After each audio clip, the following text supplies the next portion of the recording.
Hello, everyone, and welcome back to the current episode of Sippin with Steven. To my immediate right is a face that a lot of folks in the bourbon world are going to recognize, and this is Kenny Coleman. He wears many hats in the bourbon industry. Yep. Background in technology, COO of and whiskey producer at Pursuit Spirits, and head of the Bourbon Pursuit podcast. Now, did I leave anything out, Kenny? Let's see. Dog dad. I'm also, all those other kind of things. But yes, there's a lot of things that keep me busy and up at night. So this is credibility we are establishing here. If you can see, he is the COO or Chief Operating Officer of Pursuit Spirits, and they are going to be a new neighbor of the Fraser here in the near future. And I wanted to have Kenny on to let folks know what is going to be going on in their new location. A little bit about their product and why when people come into town and they're on their bourbon trek, why they need to stop in and see your folks across the street at Pursuit. So by way of little history, could you give our folks who may not know about your brand and your podcast a little bit of background of yourself? For sure, I'd love to. And that's essentially one of the things I think that makes us so unique and different than anybody else is that we started this as a passion project. Sure. That's how Bourbon Pursuit was born. Bourbon Pursuit was an idea that my business partner had and has said, listen, I think we can create a podcast, but it's just different than anything else that's out there. And this whole let's be different, it continues to play on as we start going down this path. Sure. But back then in 2015, because we're getting ready to have our 10-year anniversary of the podcast, it was a bunch of guys sitting around a microphone, sniffing whiskey, going, it tastes like caramel and vanilla. And it's like, there's got to be something better we can do here. It has. And so we took some cues of other people that were having other success in different type of podcasts and industries. And we said, let's take this interview route. Let's bring some of the interesting people from behind the curtain that you need to be able to understand their personalities, and you can connect with the brands that you see on the shelf every single day when you're walking through the liquor store. So we went on this pursuit, for lack of a better term, and we invited all kinds of people to come on the show, and now Bourbon Pursuit has grown to the world's largest whiskey podcast. We'll reach somewhere between 40 to 50,000 listeners every single month. Spectacular. We'll do over 2 million downloads every calendar year, so it's been amazing to kind of see that progress. And this whole thing led into us actually creating our own whiskey brand, which it seemed like a natural extension, but we never thought it would happen. And it was actually a help from somebody that we had talked about on the podcast. Yeah. And they said, hey, I helped build that brand. You should think about doing your own. And through the podcast, we had done a couple hundred barrel selections, at all your majors, your Four Roses, your Knob Creek, Heaven Hill, everything like that. And, and for a bad way to say it is we made a lot of money for other people, and we said, I think this is something that we could start running away with. And we took a little bit, about 2 years, trying to figure out, well, what is it that is going to make us different? We were doing some cash strength single barrels, some fun one-offs, but none of that felt differentiator. It never felt unique, like it could truly be ours. So that's when we started coming up with the concept and looking at blending, and where United really came in. And so that's where our product line is really focused towards, is now Pursuit United. And instead of us having to spend $30 million to build a distillery and look at copper pipes to understand in 5 years we don't make whiskey really well, well, let's go and lean on different partners that we have inside the industry that have excess capability. They have tens of millions of dollars invested in equipment, state of the art, world class, and they have the people. They do it to your specifications. Exactly. And so we always tell this to people, is that we're just cooks in somebody else's kitchen.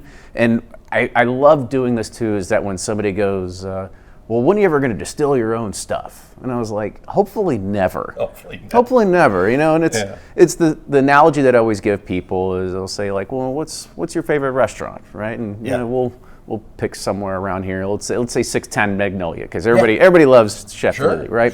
Now, do you expect Chef Lee to actually go and raise cattle and pick potatoes off the ground? No. He Absolutely goes and he finds the best ingredients to be able to put something in front of you. And that's really what we try to get out with our brand of Pursuit United is let's work with world-class distilleries where we can bring in the products to our specification and we can blend them in this new way that really the whiskey is ours at this point because we give it a new character and a new profile. Well, I'll tell you this as both somebody who works in the tourism part of it, but also as a bourbon as a customer. When you walk into a liquor store, a larger liquor store these days, the bourbon selection is bigger than it's ever been. It is. And if you're going to pick and just pick by price, you're doing yourself a disservice.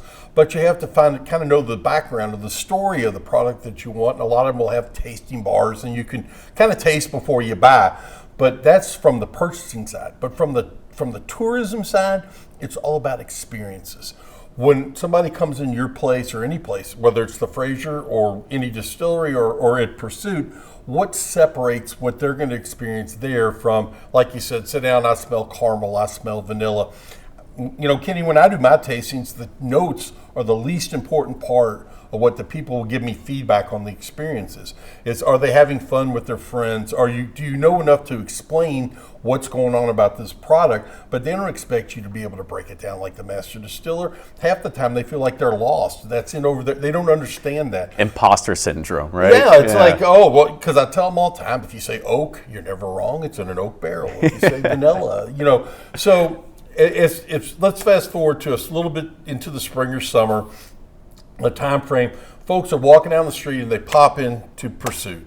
What is it that you envision that's going to separate their experience that they would get there rather than, say, a traditional larger production facility out on the Bourbon Trail? Yeah, great way to question and put it towards me because this is something that we have been contemplating and thinking about for a very long time, and I don't want to say piloted it, but we have been using this experience at our facility that's in the Butchertown, Nulu area over on Melwood Avenue currently. And Ryan and I hate to say it, but like we've done it all, right? Yeah, at some point you've kind of seen everything that there is in bourbon, but there's one thing you always go back at and you go, this never gets old. And that is actually sitting down and selecting your own private selection or single barrel of bourbon. Right. It never gets old. Never gets old. I'm on the group of people here at the Fraser. I've done maybe 10, and it is the best experience when it comes to bourbon. It's the best bonding, the best conversation, and you truly feel ownership of that when you leave, whether it's for a fundraiser, whether it's for resale like we do here at the Fraser. We have barrel picks that we sell and let customers know. So I think that is absolutely the way to go. Now, when if I look at these 5 bottles up here, could you tell our viewers what you all have to offer and kind of how that came about? Because I saw a couple different expressions of rye and double oak and some your traditional bourbon. Would you be kind enough to kind of walk the folks through your product offering? Yeah, I'll kind of blend that in with your last question too. Sure. It's like, when you're coming to our facility, our new place that's going to be on Whiskey Row, we're hopefully opening around either April 15th, April 22nd. It's still tax day. Hey, yeah, file your taxes. Come drink with us, right? That's what we're kind of going for there. But the biggest thing is before Derby. Like that's the biggest time crunch right now. But you'll walk in, you'll see all of our SKUs, our products, everything like that, and then you'll take part of our whole shebang experience, which you get to actually go through your own single barrel selection or private selection of our Pursuit United products.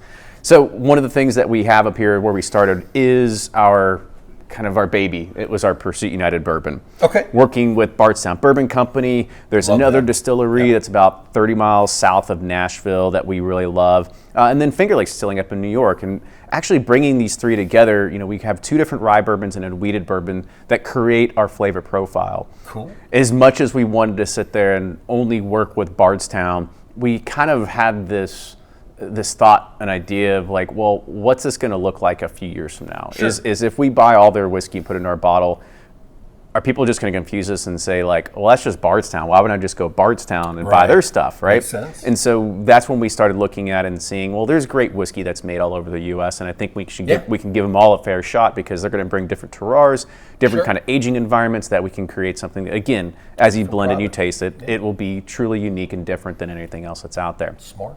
So we had our bourbon, then we have our toasted bourbon, which we did shortly after that, and we call it our twice toasted bourbon. So we actually have 2 different tanks we finish it in. One gets toasted American oak, one gets toasted French oak. We let it sit there for anywhere between 6 to 12 weeks, depending on how much flavor needs to be extracted. Okay. And then from there, we actually blend it all back together again, because we can't use the same toasted oak profiles together because the French oak just overpowers it. And so that allows us to kind of have this this overlapping flavor where you get the sweetness of the toasted American oak, but you also get this velvetiness, this creaminess of the French oak sort of on the back end. Distinctly different product, which is what you kind of were going for, you said, right? Exactly, exactly. Makes all kinds of sense. Yep. And then our rye, everybody loves our rye whiskey. Yeah, I think it's probably one of our best products, but rye is a tougher category nowadays. I mean, bourbon is just the hot word, and it truly is. But bourbon has also got great history, but so does rye whiskey. I mean, rye whiskey's history is phenomenal, and we're very proud to be able to say that we're bringing back something that hasn't been in a bottle for almost like 100 years. Is actually blending together Kentucky and Maryland rye whiskeys. We were able to kind of dig through some archives and only found one brand that had ever done it in this past. Oh, wow. And they had this really kind of cool where they had a handshake of Maryland and Kentucky on the top of the label too. Oh, neat. And so we saw that and we said, well, this is a really kind of cool thing we're doing. So we work with Bardstown Bourbon Company as well as Sagamore Spirit based out of Baltimore, Maryland. And we bring 3 different mash bills in, once again to create this triple mash rye, or what we call our United Bourbon as well.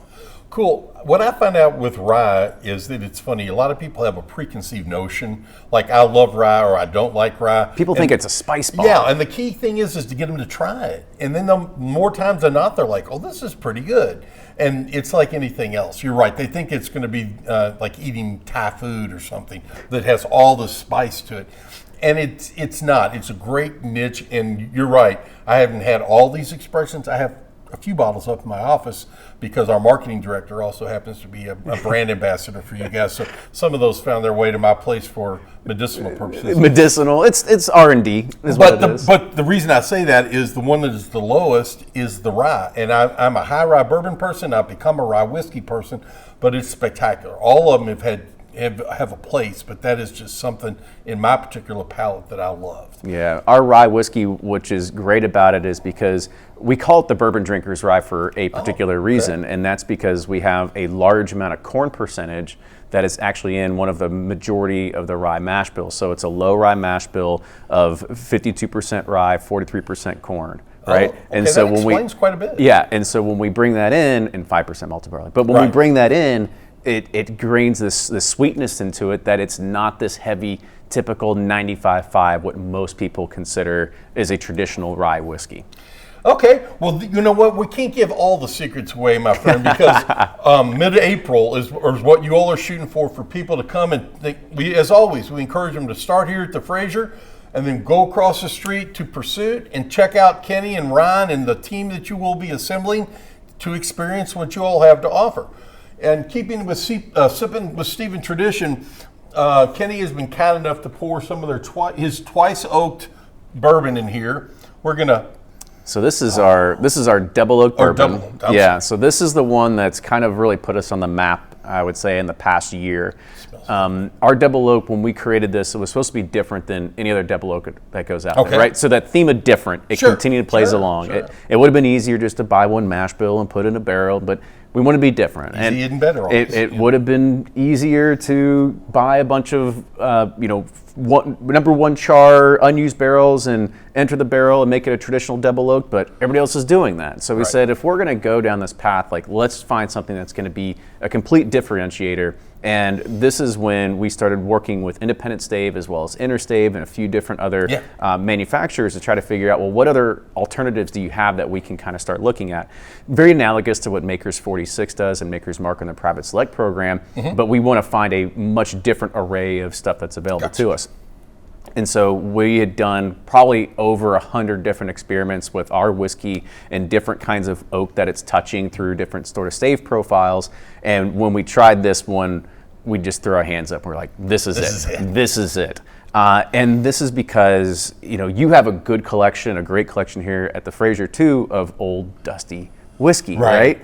And Right. for anybody that has not had the privilege of having dusty bourbons, and you can go to, you can go to Watchill and Neat and all these Yeah. other kind of places and try it, but the drinking experience is so different than today's bourbon. Right. And we said, we're not going to be able to completely remake this. That's not what we're going for. But if we can find some of those subtle hints that kind of give us the opportunity to kind of harken back on those old national distillers, old Tell that granddads, story. and and it's like, and you get this and you try it and you're like, it's a caramel bomb. It's a Werther's original. And you would try it, Yeah. you're like, wow, like that's what a lot of dusty whiskeys really remind us of. And so that's what we saw and it said, this is going to be something that's completely different and will help kind of experiment and get people to try sort of new things too. Well, one last question before we raise our glasses and do a toast. I know you all are in a lot of different retail places. Are you regional or are you nationwide?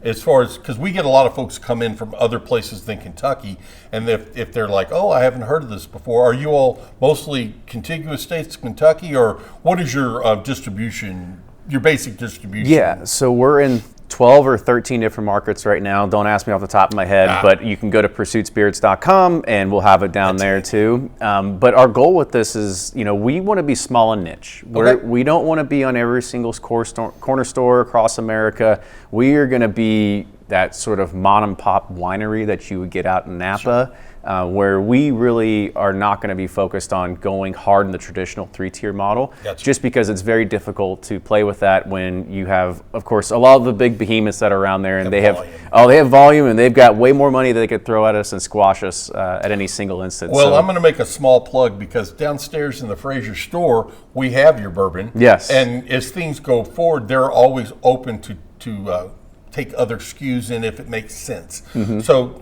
thank you, Mindy, for doing that for us downstairs. But in the meantime, let's raise our glasses to Pursuit, to the Fraser, to Derby 151 as we head to there, and that this will become, in the niche market, what you all want it to be, a different experience, a unique experience, and one that when people come to town, they mark on their calendars. It's something they need to do. So let's give this a taste. Cheers, and see where we Steve. are. Cheers, Kenny.